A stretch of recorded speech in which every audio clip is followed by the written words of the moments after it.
Is it frustrating? Sure, but at the end of the day, we're 14-3. We have a point differential better than we did this time last season. And, I'm watching right now the 76ers losing 95-65 at home as James Harden's dancing all over their court. So things could be worse.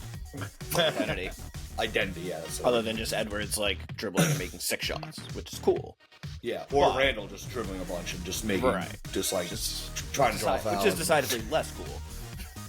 yes. Much less. Yeah, definitely hope Grant gets better. I do think, the team... Sure, he'll get better. It's torn ACL. Hopefully he can survive. Yeah, in a year he will. Tragic. Thoughts and prayers for sure. For modern science. Strip the bolts on them. Shoulda never sent them to pick up the work for them. Sprayed the park and had my shit inside the car. Marcus Smart boy was shooting with a 36 on him. Said if he wasn't all right. Greetings, Chudlings. Welcome to another episode of Chuddy's Corner. It's Sunday, November 24th. Celtics get the 107-105 win over the Timberwolves. To move to 14-3 on the season, I believe. I think I saw it was the best start since the 2017-2018 season. Celtics get a good win. Tatum, 26 points. Brown had 29 points. Brown scored the first 15 points for the Celtics. We're going to talk about his first quarter. But first, bring you in on this, Chuddy. How you doing tonight? What do you think of the game?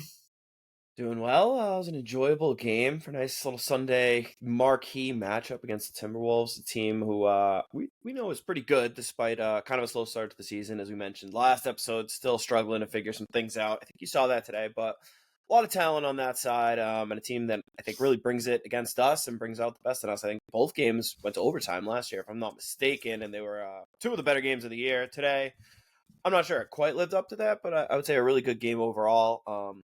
I thought the Celtics played well for the most part. Honestly, it was, I don't want to say disappointing, but it felt like we should have been up by more. It felt like really kind of just had a few lapses at different stretches. One in the first quarter where we had built up a big lead, let them back in it with, I think, a 16-3 run. We're up 10 and then let them close the half on a 9-0 run. They got right back in it. And then kind of into the third quarter, it felt like we were pulling away. I think we'd pushed it up over 15, and it was kind of Rob Dillingham out of nowhere. Had a little stretch, I think, beginning of the fourth quarter maybe, where he made a few shots, got them back into it. Anthony Edwards made some threes, made it a game, but got to play some crunch time minutes, got to close it out, and another impressive win against a good team where we had to kind of make it gritty in the end. 107-105. I mean, for the modern day NBA, that's 40-30. These games are always good. They always play as tough. I think the story, is kind of like what you just said. There's just the different lapses that the team has. It's very bizarre. I mean, they led by as much as 19 points. You mentioned the one at the end of the second quarter, and then obviously to get the game, just the fact that the Timberwolves had a shot, the final shot of the game to take the lead or tie the game or take the lead. It's that to me is just kind of the most frustrating thing. And I don't really know. I know that you're not big on the concern meter or anything like that. It's not concern, but it is. It's weird. It's just weird the way that sometimes we just let up these big leads that we have. It hasn't really cost us yet, but it's not. No, it's not the best. It's not something that I want. Yeah, it's not something that I like having happen. Well, but I also try to temper it too.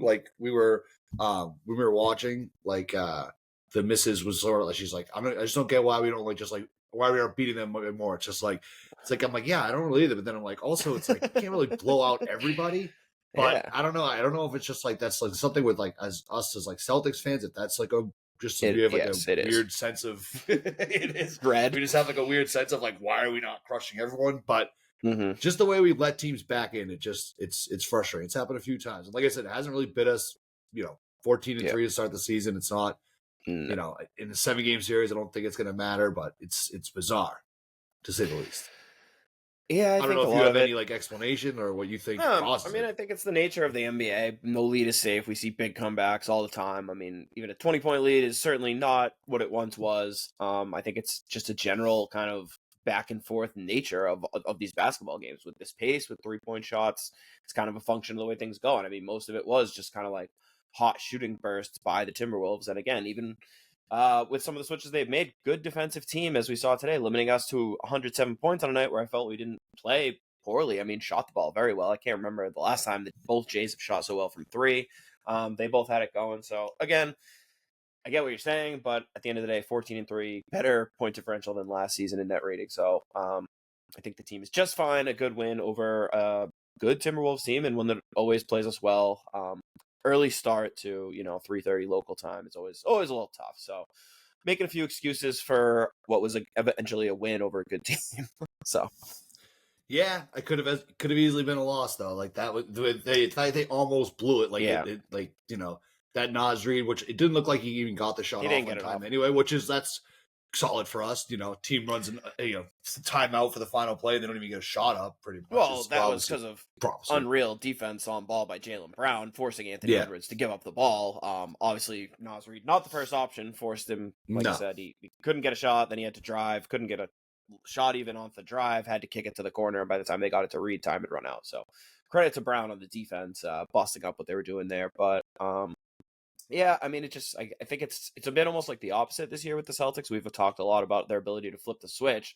So it seems like, if anything, they're kind of getting outworked in some of these games. And it's more like, geez, like, how are we, down by 6 to the Wizards the other night, something like that. But then it's like you see us turn the switch, and next thing you know, we're winning the game by 12.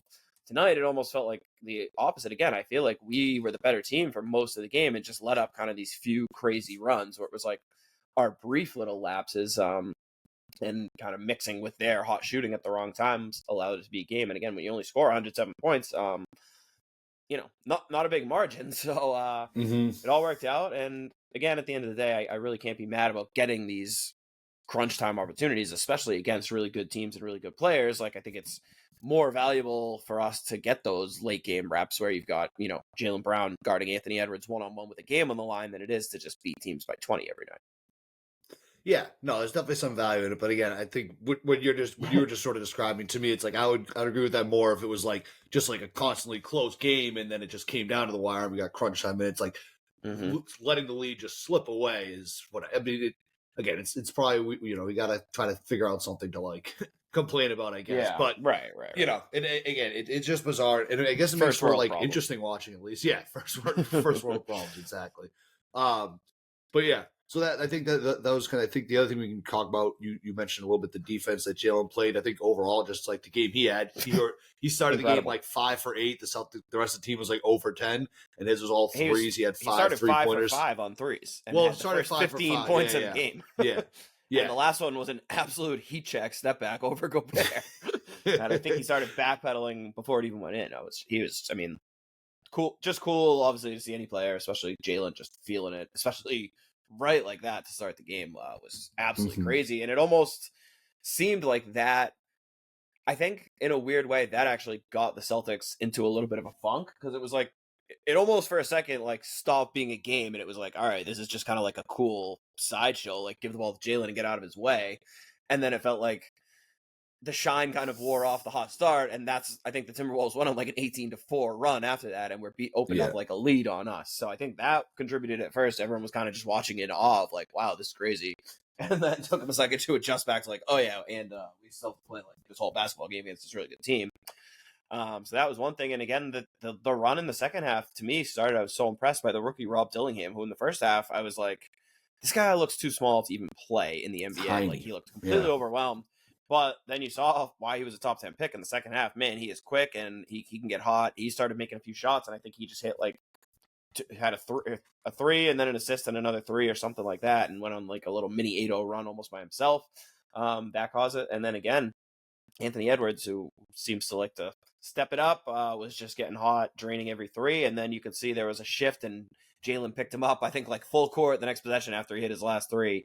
And he pretty much stuck right on him those last 5 or 6 minutes. So cool game to win out like that. And again, like, I think it's just hard to get concerned when, like you said, we know that in the biggest moments, they're not going to lose their focus when they're up 19, because we just saw that in the NBA playoffs and finals. So like, is it frustrating? Sure. But at the end of the day, we're 14-3. We have a point differential better than we did this time last season.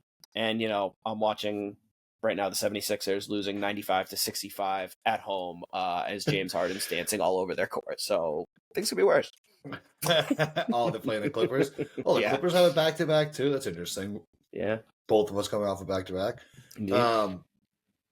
That's awesome. Yeah, I mean, we'll save the Philly bashing. Yeah, I know it's kind of become an everyday routine in the show. But a lot of people asking if we're still a Celtics podcast or a Sixers podcast now. So we're like a Celtics and just like an anti-Sixers podcast, like pretty much. Exactly. I think that's a good way to put it. Yeah. Yeah. No, this was a good game. Again, every time we play these guys, I didn't realize that the Timberwolves too. Well, I realized this probably last year when they said it, but I forgot that the Timberwolves haven't won in Boston since like I think they said 2005. Crazy. Yeah. Garnett was on the Timberwolves. Yeah. That's just kind of a crazy stat. I mean, that's to go almost 20 years now. I mean, obviously a West team, so they only come into Boston once a season, and but obviously they haven't been good like in a lot of those years. Seasons in a row, can't get one win. Yeah, a lot of futility. It's a lot of futility. So, yeah, streak goes on. That's kind of one of those things now where it's like, that's just going to be a way to just get up, I think, for every Timberwolves game now. So can't be the ones to let that streak end.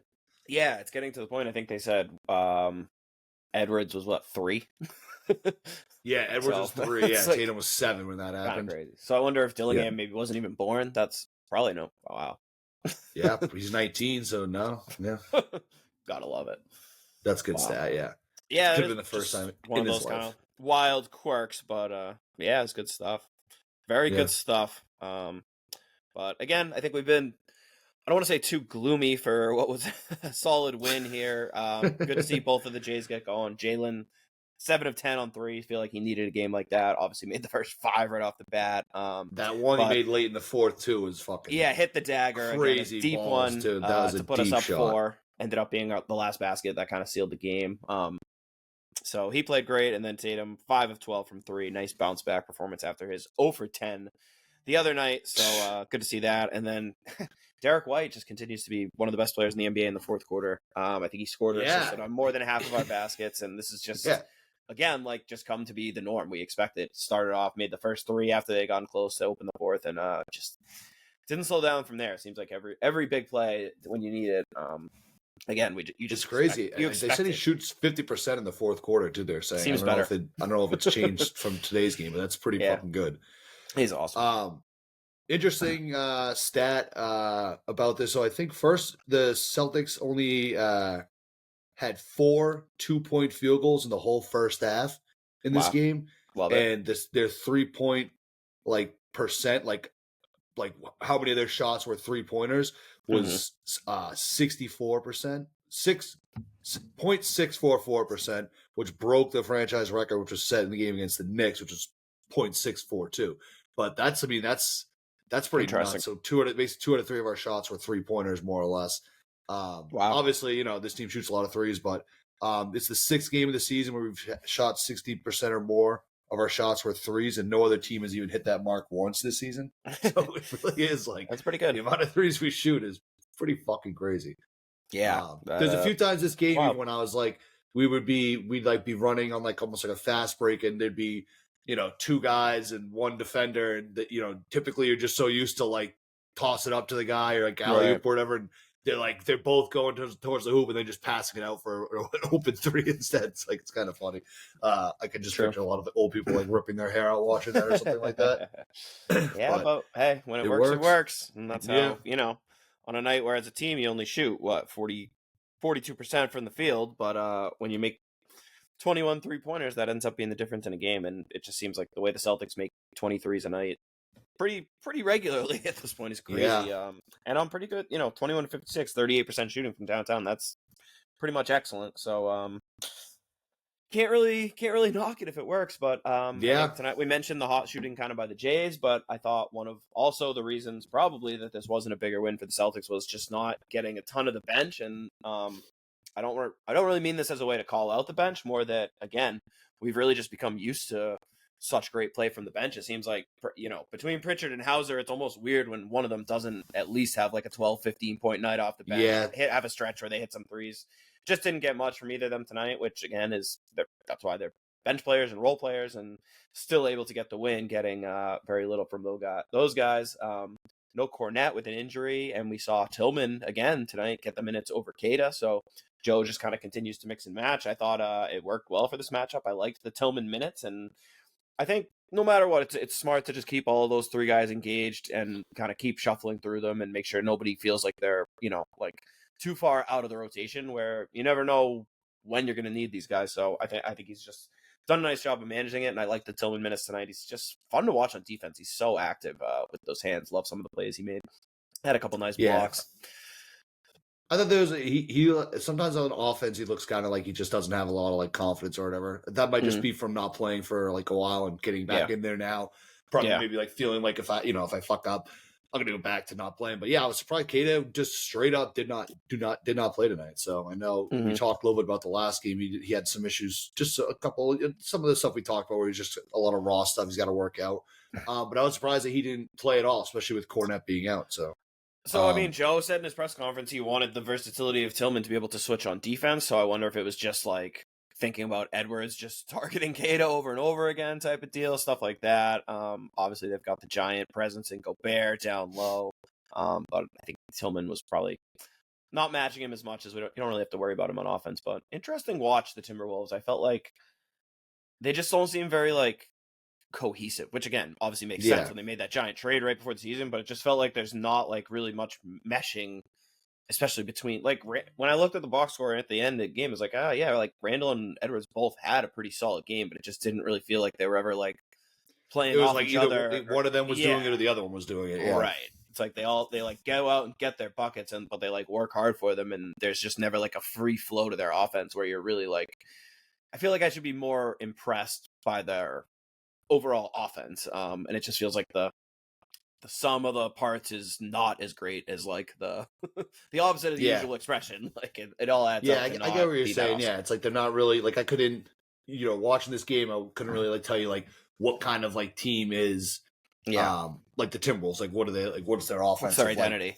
Identity, yeah. That's other than just Edwards like dribbling and making 6 shots, which is cool. Yeah, or Randall just dribbling a bunch and just making, just trying to draw foul. Which is decidedly less cool. Yes, much less cool. But again, that's been what? It's 15, 15 or so games, long season, and that was the goal, that they'll take the time to build that identity up, and so hasn't happened immediately. I think they're now like 8-8 or something on the season. 8-8. But so not great, but again, long season, they've got time to figure it out, and I think we know, based on what we already knew and based on watching them tonight, that I think they're going to figure it out, and they have too much talent really not to with that roster. And a good coach, I might add as well.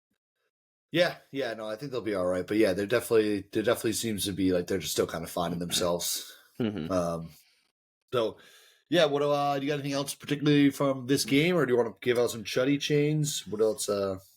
I did see too that they pulled it.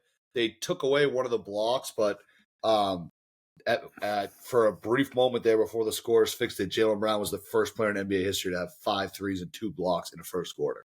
Oh, wow. But they took away the block. So what? I think they switched him to a steal probably, because he was making all kinds of plays in those first 2. It was like and we talked about that little mini big brother, little brother rivalry with he and Anthony Edwards, but Jaylen seems to get up for these games, and you could tell he was like a man possessed in that first quarter. It was awesome to watch. Yeah, I loved his 6th 3-pointer.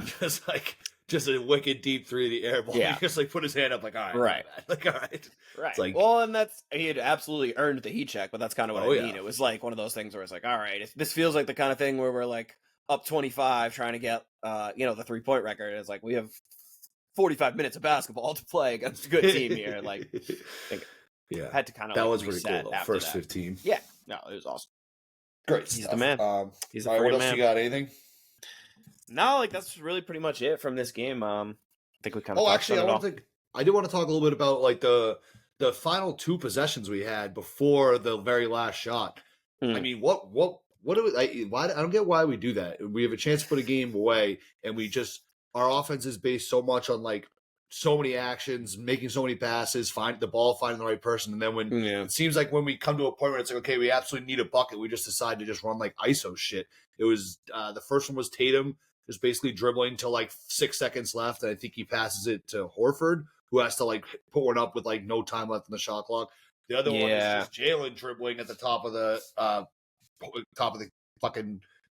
I don't know, I'm blanking completely on what the part of the basketball court is called. The key. Just dribbling there, and my brain's mush right now. And just doing nothing until it was about 6 seconds left, and just getting up a terrible shot. Which then all you need to do is make one more basket. All I need, one more basket. Put the game on ice, and we have two just like terrible possessions offensively. I think. First of all, I want to point out that as it turned out, we needed 0 more baskets to win, but. Right. Well, no, but like that would have been to put him on ice. Like the Timberwolves would not have had a shot to win. Correct. If we just made one basket. I thought that a lot of the offense down the stretch was good. I mean, I thought we ran a lot of good stuff leading up to that, and then missed a lot of good looks. There's that one possession where I think Holiday had 2 shots that would have been daggers, 2 wide open threes off passes that he just couldn't hit, which is tough to see. On the Tatum play, overall, I thought like what he did actually ended up working. He kind of just started too late. I think you just got to start that action 2 seconds earlier in the shot clock, and otherwise I was fine with it. I thought started 10 seconds earlier. Well, no, that's way too early. No, because I mean we wanted to make it so that when the Timberwolves got the ball, the shot clock would be off. So which like that part was good, but just starting a little too late. And again, by the time he kicked it to Al, I thought it was a good pass, and if he had time, one more pass, we would have had a wide open corner 3. But he just waited too long and sent it to him almost more like a grenade.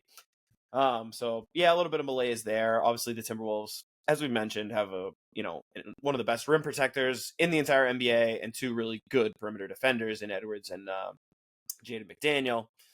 So want to give them some credit there too. So yeah, I mean, don't love the last few possessions, but I don't know. It sounds a little tired off a game where we just won with Tatum hitting a step back 3 on an ISO. So yeah, I don't know. It's like they do it a lot. It just bothers me again. Probably not the end of the world, but I just don't understand why we have such a fucking sick-looking offense, and then when we absolutely need a bucket, we just don't do our offense.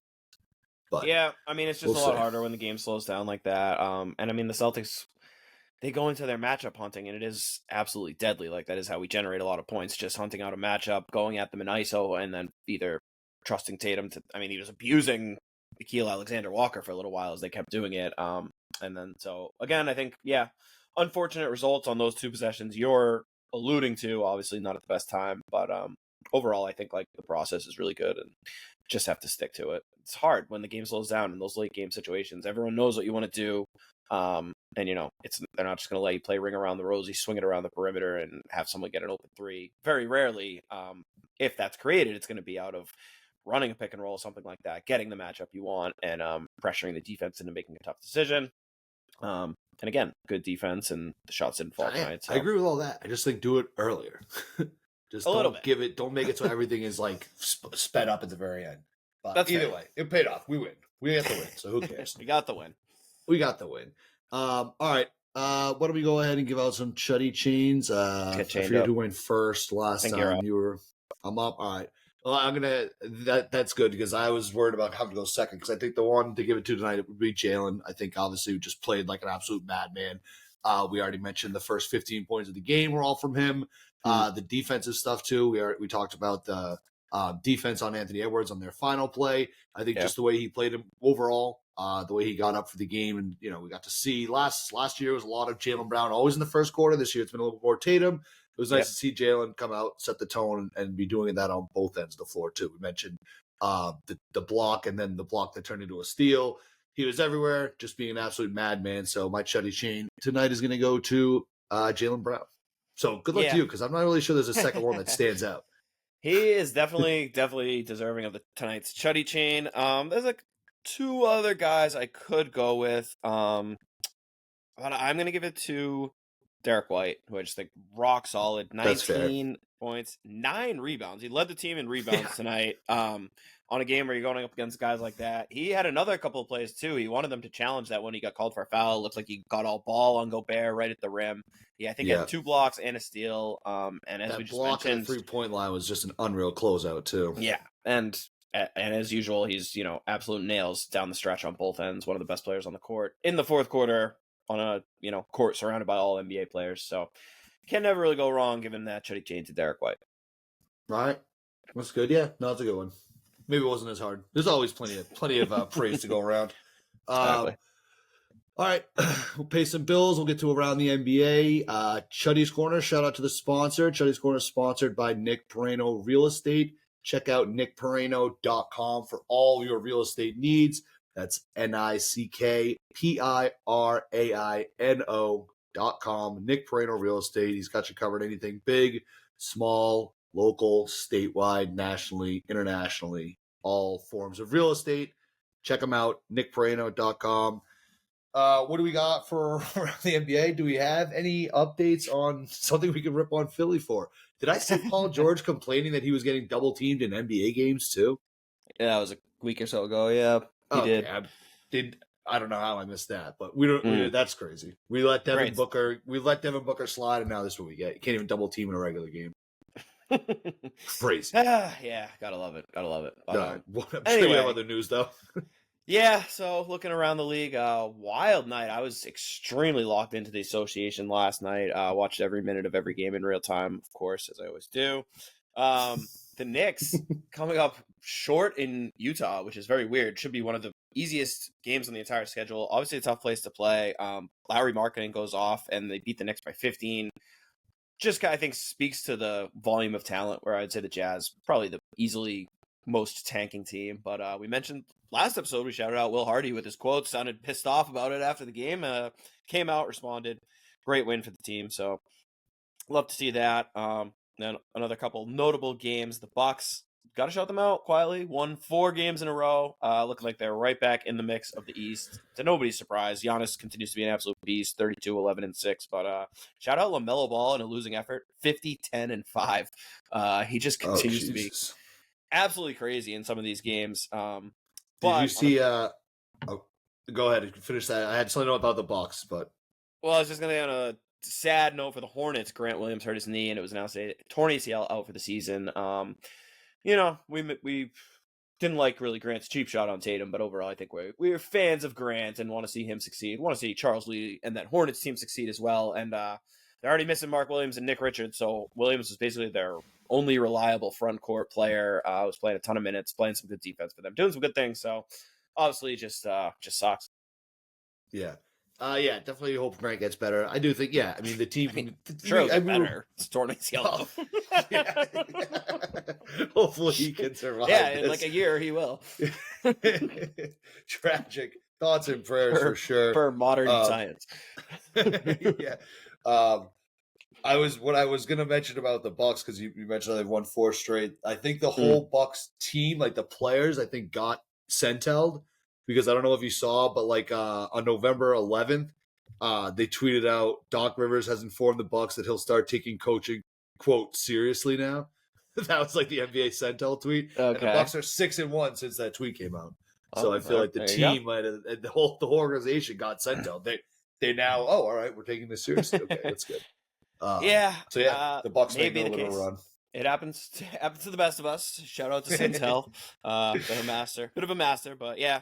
I mean, I think honestly, the East is just too bad, and Giannis is just too good. Like too good by himself, with just competent NBA players around him, they're at least going to be like a 5 or 6 seed in the East at worst. So kind of just water finding its level. I don't think like anything's fixed, or they still have the same problems that they have. But I just think if they were in the West, they'd be absolutely fucked. In the East, they can probably survive, and then maybe try to do something crazy, trading like I don't even know, Brook Lopez or. I don't know. They got to do something crazy. They got to try something, but whatever. It is what it is. Nice win. And then a nice win for the Nuggets in LA. Smashed the Lakers, but the play of the game, I don't know if you saw this moment. 0.3, so Anthony Davis gets fouled, 0.3 left. He makes the free throw. So the Nuggets are inbounding from underneath their own basket. The guy throws it to Jokic. And if you haven't seen this, you got to go look this up. But Jokic basically does like a one-handed, almost like volleyball punch of the ball from under his own hoop. And this thing sailed. They did the measure on it. It missed the basket by 11.8 inches. So obviously with 0.3, not time to catch and shoot. You can only do a tip. I've never seen a player attempt a full court tip off a pass. It's like a one-timer with a basketball shot. And just insanely close to going in. Just a remarkable play.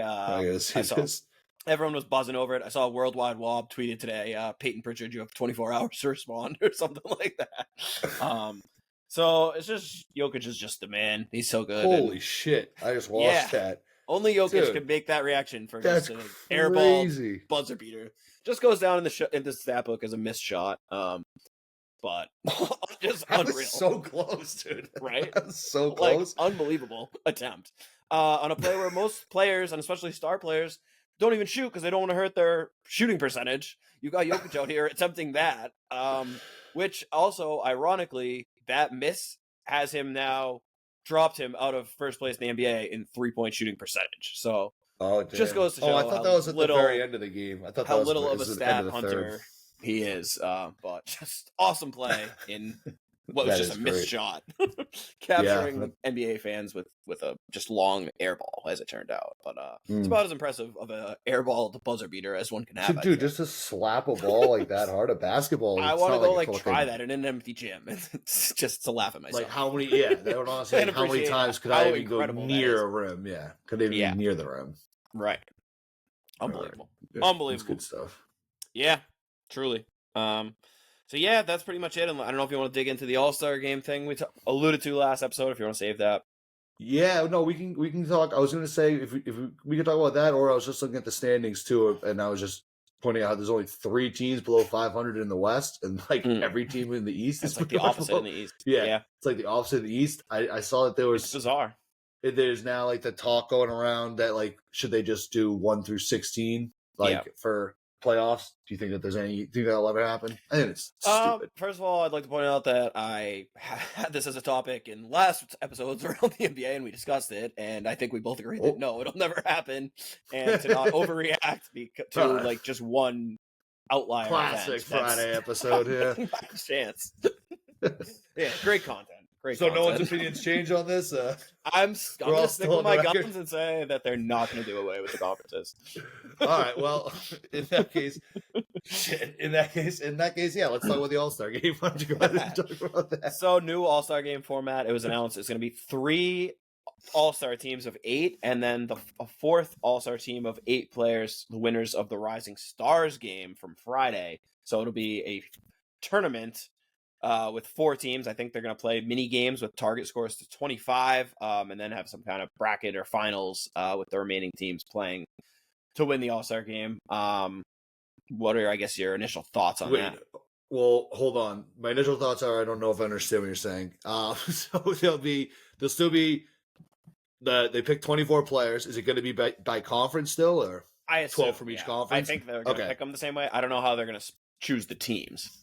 Yeah, I wonder if they'll have like 3 captains or something like that, maybe. Yeah, maybe. So it's going to be they're going to all play on the same night. Like they're going to have like. I'm assuming it's going to be like a tournament like every team plays each other. I'm guessing like a little like group play essentially where every team plays every other team, and I think those are just going to be games to 25, and then I guess I don't know if then it'll be whatever like the best two play in the finals, the final game. But yeah, it's all going to be that Sunday. Like this will just all be in place of what would normally be a regular NBA game. I assume this tournament will take like 3 hours. I mean, I guess that sounds like kind of cool. I feel like that might maybe solve, I think, some of the competitive part of it, like the kind of lack of competitiveness in those games. Just because I don't know, it's just something about when you're playing almost like a pickup, like a pickup game or whatever. I feel like you can just get a little bit more like intense. Yeah. So that's interesting, and it's kind of cool that the Rising Stars will have a team too on it, so you can kind of see. So will there not be like a Rising Stars game now anymore? Or? I think the Rising Stars game is still Friday night, and I'm thinking maybe the winning. Oh, the winner of that. I don't know how they're going to do it exactly, but yeah. It'll be players from that game. I think they're obviously already there. I think it could be good. I think it's better than what they had been doing for the All-Star game the last few years. I thought that it just like was confusing the way that they've been doing it. Like anytime you have to like spend a whole segment explaining it like before every time, it's just like. But I do think the NBA though, if this is what they want to do, they have to just stick with it because I feel like they're making too many changes to the All-Star game. Like every 2 years, I feel like you have to learn a new thing about the All-Star game. And I think that just doesn't really help the product. People are like, okay, what the fuck? Every year you turn it into something different. Yeah, but I also think like, who cares? There's no like time-honored history of like, oh, we can't change the All-Star game. Until you find something that fucking works. Like, I think they changed it to the way it was for the Kobe year, and I think it worked for that. Like, there was a couple years where like, oh, this is actually cool, and then like they tried the captains thing, and they're like, oh, this is actually kind of cool. And then like when those things get stale, it's like, no, switch it up. I don't care until you find something that's good and consistent. I'm down with making whatever changes you want. I mean, I'm not saying like keep it one way, like a traditional. Like the All-Star game was just so great, Just Right. I remember All-Star games when I was a kid, Just Yeah. I just mean, I like do. I just think it's crazy. Well, yeah.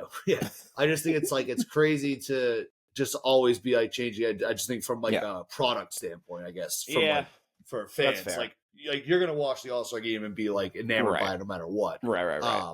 But I just think from like just like a casual fan perspective, every time you tune in, it's like, whoa, now it's like 8 teams of 8, like that's all this crazy shit. I don't know. Find something and stick with it. I'm all for tweaking it, but I just think if you do it too much, too often, just kind of like just gets a little confusing. I'm in favor of this too, from the perspective of I think the shorter games with the target score is good because like it just sucks when one team's up by like 40 points and it's like, all right, no one's gonna like lock in on defense to walk down a big lead in an All-Star game. So the fact that they're only playing games to 25, it's like going to be hard for blowouts to happen. So you'd think it's like right from the gate, it's almost like creating the like fourth quarter type of environment, which should help. Yeah. And then like you said, anytime it's like pick up tournament style, give them that feel. I think that will help, as we've seen even just in like the NBA Cup and shit like that. When these games, you put any like weird extra competitive nature behind it, and guys will get up for it. And then I think some people kind of are knocking the Rising Stars idea, but I think the other thing about that is like it'll kind of get these guys to care too, because it's like, well, we don't want to fucking lose to the Rising Stars. Yeah, exactly. And you know that the Rising Stars are going to be fired up because they're just going to be like pumped, like shit, it's NBA All-Star Sunday, and I'm playing against fucking LeBron and Durant, like, you know what I mean? So like that's going to be bringing it. People are going to be trying. And then the Stars, they don't want to get shown up by the Rising Stars, so then they're going to bring it. So I think overall, like, maybe I'm giving this too much credit, but again, for a game that was like almost unwatchable, even to the biggest of basketball fans, I think this has the potential to be night and day better, even if like it's not gonna be amazing, but just going in with the idea of like, okay, this is just an exhibition event. I just want to be entertained for a little bit and see some cool shit from the best players in the world. I think this is at least gives us a better opportunity to potentially see that. Yeah. It would be funny if they did it like if they had like the 2 games going on at once, just like half court. Just like, like both the games going on at once, just like playing half court, and did it with like threes or like actually 2 points and like regular shots at 1 point, just make like a straight up pickup game. Yeah. That would be great. Just call your own fouls. I love it.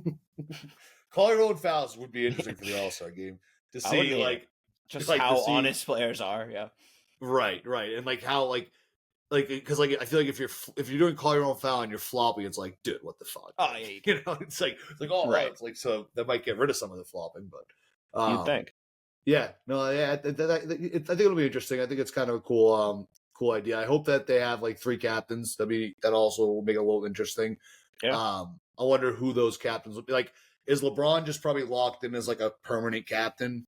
Yeah, I'd say it'll be like LeBron, Curry, Giannis, just probably based off like pedigree, and maybe Durant if he's all. I don't know, but I feel like they'll go with. I don't think they would. I think they'll go more with like the lifetime achievement picks, the guys who will, get more buzz as like Team LeBron, Team Curry, Team Antetokounmpo, Team Giannis.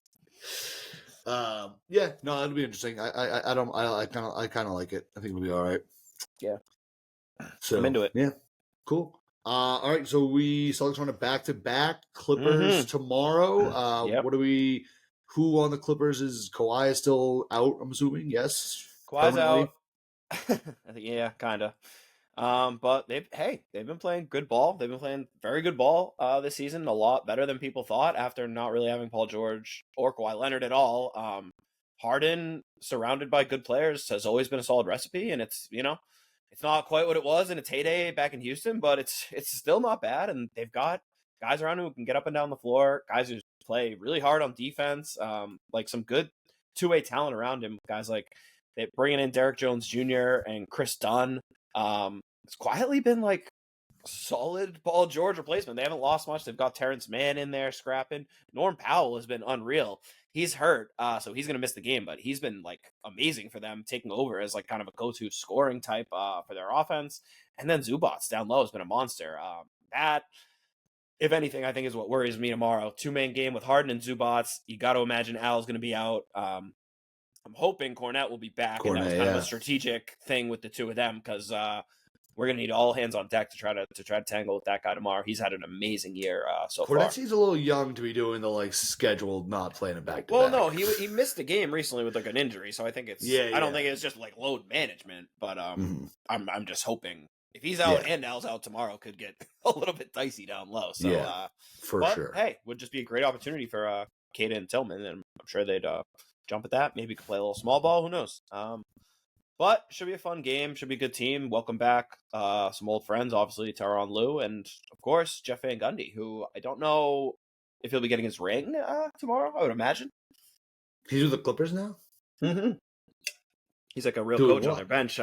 He's an assistant coach. Just like He's an been assistant great. coach. They've credited him a ton. That he's like actually been really, really helpful on their bench. That's kind of crazy. He comes back as an assistant coach. Wow. He was like respect the game. Just like he does. That goes without saying. Yeah. There aren't many who respect it more. Well, I just mean from like an ego standpoint. No, I feel I know. like he's probably a guy you get a head coaching job anyway. Right. He could see it as almost below him. But I think doing it for a coach like Lou, who's as respected as he is probably wouldn't want to do it to some team where it's like he's obviously just kind of going to be looking over the guy's shoulder, and that everything that goes wrong is like, all right, is he just sitting there to eventually like wait for this guy to get fired so he can be the coach? Right. But obviously don't have to worry Doc about Rivers. that. Not that anyone would do that. But... Not that the NBA has ever seen something like that. No, I mean, you gotta love when guys are consultants for a front office and their consulting advice is to fire the coach and make them the coach. Anyway. That really is such a funny story. They should do a 30 for 30 on that. Yeah. All right. Yeah. So we'll see everyone back here tomorrow. Back to back for the C's, back to back for the Chuddy's Corner. Celtics again get the 107-105, I believe was the final. Get the win. Yep. Over the Timberwolves, and we'll see you all back here tomorrow for the Clippers. Take care, everybody. Peace out, Chuddy Heads.